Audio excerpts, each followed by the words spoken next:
Samantala, epic entrance ng isang estudyante habang papasok sa eskwelahan, nag-viral online. Ang kanya kasing mode of transportation at nagsilbing service sa school ang alaga niyang kabayo. Umani tuloy yan ng libu-libong likes at views sa mga netizen.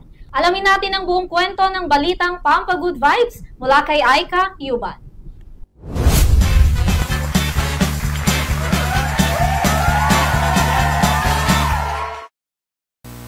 Oras na ulit para magpakalat ng good vibes. Hatid namin ang mga kwento at trending moments na siguradong magpapangiti at magpapasaya sa inyong gabi. Gusto nyo ba ng kakaibang joyride? Dahil ang isang netizen nagpakita ng ibang classic mode of transportation gamit ang kanyang kabayo. Nothing beats a Jet2 holiday. And right now, you can save £50 per person. That's £200 off.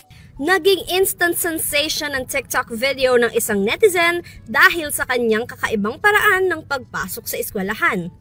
Sa halip kasi na maglakad o sumakay ng jeep, sumakay siya ng kabayo papunta sa school. Makikita sa video na naka-uniform pa siya with full of confidence at cool na cool habang nakasakay siya sa kanyang kabayo papasok sa campus ng kanyang eskwelahan. Ang unang video ni Vincent umani ng mahigit sa 100,000 likes at views, pero hindi pa natatapos dito dahil may part 2 pa.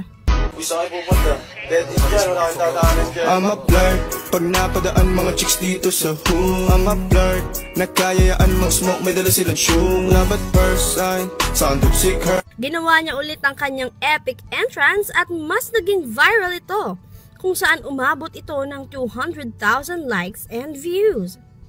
Inulan din ito ng mga comments mula sa netizens na nagpakita kung paano sila naaliw sa nasabing viral video. At iyan ang mga balitang maghahatid ng happiness ngayong gabi.